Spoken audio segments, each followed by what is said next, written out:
Hello friends, welcome to crazy stories Telugu. Videos చాలా మంది చూస్తున్నారు కానీ సబ్స్క్రైబ్ చేయట్లేదు ఫ్రెండ్స్. వీడియో నచ్చితే తప్పకుండా లైక్ చేసి కామెంట్ చేయండి. అలా చేస్తేనే మాకు ఇంకా ఎన్నో వీడియోస్ చేయడానికి హెల్ప్ అవుతుంది. మరి వదిన పార్ట్ 4లో ఏం జరగబోతుందో చూసేద్దాం. ఏమైందమ్మాయి? ఏం లేదత్తయ్య, నా చేయి జారి పకోడీల ప్లేట్ కింద పడిపోయిందిలేండి. మరి నవ్య ఎందుకు కోపంగా ఉంది? అది వేరే కాలేజీ విషయం లేండి మామయ్య గారు. అంతేనా? నువ్వేమైనా దాస్తున్నావావని? అబ్బే అదేమీ లేదండి. అవని ఏదో దాస్తున్నట్టు అనిపిస్తుంది. సినిమా నచ్చిందా అవని? బాగుందండి. నిన్నొక మాట అడుగుతా, చెప్తావా అవని? అడగండి, చెప్తాను. నీకు మా చెల్లికి మధ్య గొడవేంటి? అయ్యో అలాంటిదేమీ లేదండి. ఉందని నాకు తెలుసు. ఆ రోజు మా అమ్మ నాన్న ఉన్నారని సైలెంట్గా ఉండిపోయాను. ఏమండి, కుటుంబంలో చిన్న చిన్న సమస్యలు ఉండడం చాలా సహజం. వాటిల్లోకి మగవాళ్ళు జోక్యం చేసుకుంటే చాలా పెద్దవవుతాయి. నిజంగా అంత పెద్ద సమస్య అయితే నేను తీర్చలేనిది అయితే మీకు చెప్పకుండా ఉంటానా? మీకు మాట ఇస్తున్నాను, నా వల్ల మీకు ఎప్పటికీ ఎటువంటి ఇబ్బంది రాదు. థ్యాంక్స్ అవని. ఏంటి నువ్వు వదిన గొడవ పడుతున్నారు? ఏ విషయం గురించి? ఆ రోజు పెళ్ళాపమంటే మీరు నా మాట విన్నారా? ఇప్పుడు మీ ఇద్దరు గొడవ పడ్డానికి ఆ రోజు పెళ్ళాపడానికి సంబంధం ఏంటమ్మా? ఉంది నాన్న. ఆవిడ గారిప్పుడు కోడలిగా వచ్చి మన నెత్తి మీద కూర్చుంది.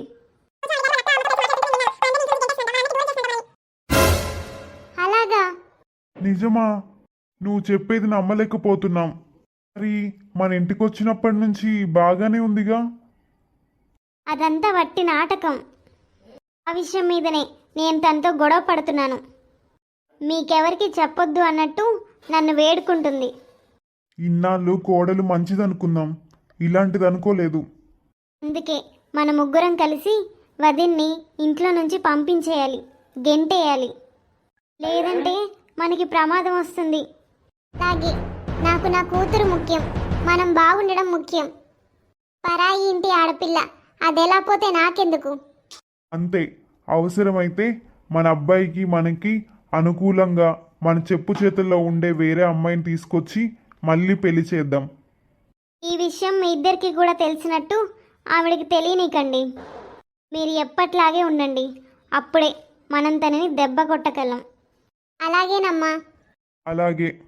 ఏమీ చెల్లి, ఎలా ఉంది మీ అత్తగారింట్లో? అంతా నీ కంట్రోల్లోనే ఉందా? నేను చెప్పినట్టు చేస్తున్నావా? చేస్తున్నానులే, అంతా నా కంట్రోల్లోనే ఉందిలే. అంటే అలా డల్గా అంటావు? మీ మరదలేమంటుంది?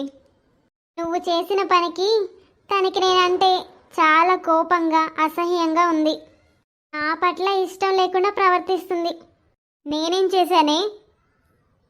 ఆ రోజు పెళ్లి మండపంలో నువ్వు మాట్లాడిన మాటలు తను వింది. వింటే విన్నివ్వు, ఇందులో మనకొచ్చిన బాధ ఏంటి? ఇక నుంచైనా నీ పట్ల జాగ్రత్తగా నడుచుకుంటుంది. జాగ్రత్తగా నడుచుకోవడం పక్కన పెడితే తను నన్ను చూస్తేనే శత్రువుని చూస్తున్నట్టు చూస్తుందమ్మా. అయితే దాన్ని ఇంట్లో నుంచి పంపించే టైం వచ్చేసింది. ఎవడో ఒక పనికిమాలోని చూసి కట్టబెట్టి పెళ్లి చేసి పంపించేసేయి. నువ్వెందుకు అలా చేయలేదమ్మా? నా విషయంలో, అక్క విషయంలో నా బిడ్డలకి నేనెందుకు అలా చేస్తానే? నా బిడ్డల జీవితం పాడైపోదు? మరి నా మరదలు కూడా నాలాంటి ఒక ఆడపిల్లే కదమ్మా. మరి నన్నెలా చేయమంటావు? ఇలాగే వాళ్ళమ్మ కూడా ఇబ్బందులు లేని ఇంట్లో మంచి అబ్బాయికి ఇచ్చి పెళ్లి చేయాలనుకుంటుంది కదా. ఏంటే నీ మరదల మీద తెగ ప్రేమ పొంగిపోతుంది. ప్రేమ ఉండదా ఏంటి? తను నా భర్తకు చెల్లెలు. మా అత్తయ్య గారి తదనంతరం ఆ ఇంటికి పెద్ద దిక్కులు నేనే కదా. ఇంటి తరపున నా మరదలికి జరపాల్సిన మంచి చెడులు, తన బాగోగులు చూసుకోవాల్సిన విధి నాదే కదా. అందుకే వదినని వదినమ్మ అంటారు. అలాంటప్పుడు నవ్యని మంచింటికి కోడలుగా చేయడం వదినమ్మగా నా బాధ్యతే కదా. ఏంటి పూర్తిగా మారిపోయి మాట్లాడుతున్నావు? నేను మారలేదు, మీరే మారిపోయి మాట్లాడుతున్నారు. దాకే కదా అన్నావు, నీ మరదలు నీ మీద కోపంగా ఉంది, అసహ్యించుకుంటుంది, నిన్ను శత్రువులా చూస్తుందని. మరి ఇప్పుడేమో ఇదంతా చెప్తున్నావు. దానికి కారణం లేకపోలేదు కదా. మనం ఆ రోజు అలా మాట్లాడి ఉండకపోతే తను అలా ఉండేది కాదు. తప్పు మనం చేసి తననంటే ఎలా? అత్తింటి వాళ్ళ మనసుని అర్థం చేసుకోవాలి. అత్తింటి వాళ్ళ మనసుని ఎలా అర్థం చేసుకోవాలి అని నువ్వు నాకు పాఠాలు చెప్తున్నావా?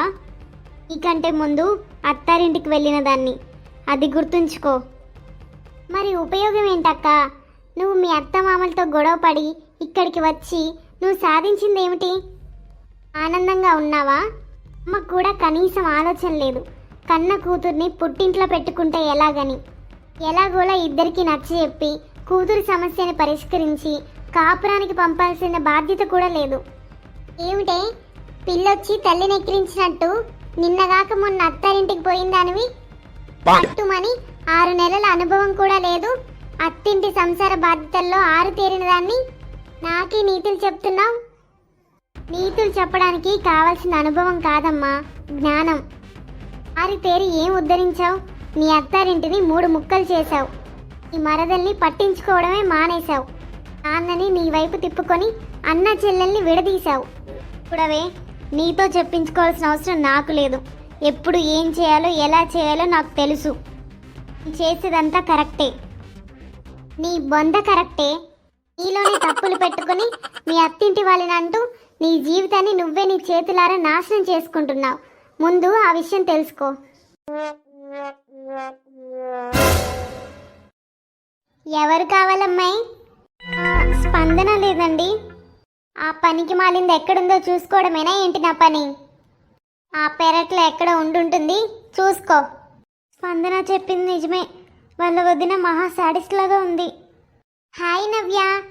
హాయ్ స్పందన, ఏంటి ఇలా వచ్చావు?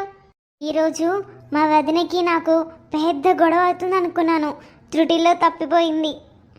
అలాంటి మంచి అవకాశాన్ని ఎందుకు వదిలేశావు? ఆవిడ దుమ్ము దులపాల్సింది. నేను కూడా అదే చేద్దాం అనుకున్నాను, కానీ తెలివిగా విషయాన్ని తప్పించేసింది.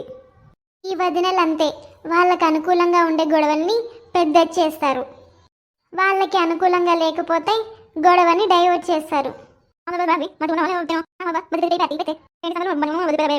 అక్క, నా కొడుకు పెళ్లికి మీరందరూ వచ్చినందుకు చాలా సంతోషం. కోడల వైపు అంతా కనుక్కున్నావా తమ్ముడు? అంతా కనుక్కున్నానక్క. నా కోడలు బంగారం. బంగారము బంగారం ముసుగులో ఉన్న నకిలీనో పెళ్ళయ్యాక ఇంటికొచ్చాక కొన్నాళ్ళకి అర్థమవుతుందిలే తమ్ముడు. అదేంటి అత్తయ్య గారు నన్ను చూస్తూ అంటున్నారు? ఏంటో ఈ మధ్య కోడళ్ళు చాలా ముదుళ్ళులాగా ఉన్నారు బామ్మర్ది. మనసులో ఒకటి పెట్టుకొని బయటికి ఒకలా ప్రవర్తిస్తారు. అత్తింటిని నాశనం చేయడానికి కోడళ్ళ రూపంలో దాపరిస్తారు. మగపిల్లల్ని కన్నవాళ్ళ కర్మ అదంతా. వీళ్ళు ఖచ్చితంగా నా గురించే అంటున్నారు. సరేలే అక్క, ఇక జరగబోయేదంతా మన చేతిలో ఉంటుందా? అంతా పైవాడి దయ, నా కోడలి దయ. ఎప్పుడూ లేనిది అత్తయ్య మామయ్య ఇలా ఎందుకు ప్రవర్తిస్తున్నారు? అంటే ఖచ్చితంగా నవ్య మా ఇద్దరి మధ్య జరిగిన గొడవ గురించి చెప్పే ఉంటుంది. తన దగ్గరికి వెళ్ళి తెలుసుకుందాం. ఇక్కడికి ఎందుకు వచ్చావు? నీతో మాట్లాడాలని వచ్చాను. ఇంట్లో మాట్లాడింది సరిపోక ఇక్కడికి కూడా వస్తున్నావా? నువ్వు నాకు ఒక ప్రశ్న వదిలేసి వెళ్ళావు. నీకు అర్థమయ్యేలాగా సమాధానం చెప్పాల్సిన బాధ్యత నాపై ఉంది కనుక ఇంటికి వస్తాను కదా, అక్కడ మాట్లాడొచ్చుగా. ఇక్కడికి కూడా వచ్చి నన్ను ఇబ్బంది పెట్టాలా? ఇంట్లో వాళ్ళకి మన ఇద్దరి మధ్య ఏదో గొడవ ఉందని అనుమానంగా ఉంది. అక్కడ మాట్లాడడం ఇంకోసారి వాళ్ళు చూస్తే లేనిపోని సమస్యలు వస్తాయి. అందుకే మన మధ్య ఉన్న గొడవ మన మధ్యనే ఉండాలనేది నా ఉద్దేశం. అయినా నువ్వు నాతో మాట్లాడడానికి ఏముందని? ఆగు నవ్య, మా అక్క చెప్పిన మాట నిజం అంటే అది జరగదు అన్న మాట కూడా అంతే నిజం నవ్య. అది నేను ఎలా నమ్మాలి? ఒకవేళ నువ్వు చెప్పిందే నిజమైతే ఆ రోజు అక్కడే మీ అక్క మాట్లాడిన దాన్ని ఖండిస్తూ తనకి ఎదురు సమాధానం ఇవ్వాల్సింది కదా. ఆవిడ అదో టైపు, తన ముందు ఎందుకులే మాట్లాడమని మౌనంగా తలాడించేనే తప్ప అత్తింటి వాళ్ళని తను చెప్పినట్టు చేయడానికి కాదు. అయినా అక్కడ ఎవరూ లేరు, ఉన్నది మేము ముగ్గురమే. అందుకే అక్కడ మాట్లాడాల్సిన అవసరం నాకు కూడా లేదనిపించింది. అలా కాకుండా ఇప్పుడు ఇలా సమస్య వస్తుందని ముందే ఊహించుంటే అక్కడే ఆవిడికి సమాధానం చెప్పేదాన్ని. ఆపు నీ కళ్ళబొల్లి కబుర్లు. దొరికిపోయాక కూడా తప్పించుకోవడం నీకు బాగా తెలుసు అనుకుంటా. ఎన్నతో పెట్టిన విద్యలా ఉంది నీకు. లేదు నవ్య, నన్ను నమ్ము, దేవుడి మీద ఒట్టు, నేను చెప్పింది నిజం. ఒకప్పుడు ఒట్టు వేయాలంటే భయపడేవాళ్ళు జనాలు, కానీ ఇప్పుడు సరదాకి వేసేస్తున్నారు. ఒట్టుకి ఇప్పుడు విలువెక్కడుంది? దేవుడికి కూడా అలవాటైపోయింది. నువ్వెన్ని నాటకాలు ఆడినా నేను నమ్మను. ఈ మతం నీదేనా? పక్క వాళ్ళ మాట వినవా?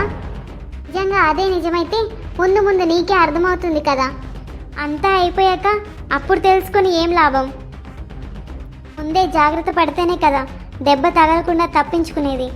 నువ్వు ఆ రోజు విన్నదే నిజమనే ఊహలో ఉండిపోయావు. నా మీద ద్వేషాన్ని పెంచేసుకుంటున్నావు. నేనేం చెప్పినా నువ్వు వినే పరిస్థితుల్లో లేవు. అంటే నువ్వు మంచిదానివే, నేనే నిన్ను అర్థం చేసుకోవట్లేదు అంటున్నావు. అంతే కదూ? కాదు, పొరపాట్లు అందరికీ జరుగుతాయని అవి అర్థం చేసుకోవాలని అంటున్నాను. అవి పొరపాట్లు కావు, ప్రీ ప్లాన్డ్గా చేసేవి. అలాంటి వాళ్ళు పొరపాట్లు చేయరు, ఏదున్నా మొహానే మాట్లాడతారు.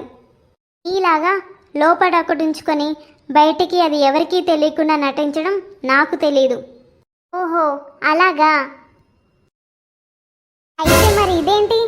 ఆ తర్వాత ఏం జరిగిందో తెలుసుకోవాలనుకుంటే నెక్స్ట్ పార్ట్ కోసం వెయిట్ చేయండి. వీడియో నచ్చితే తప్పకుండా లైక్ చేయండి, సబ్స్క్రైబ్ చేసుకోవడం మాత్రం మర్చిపోకండి.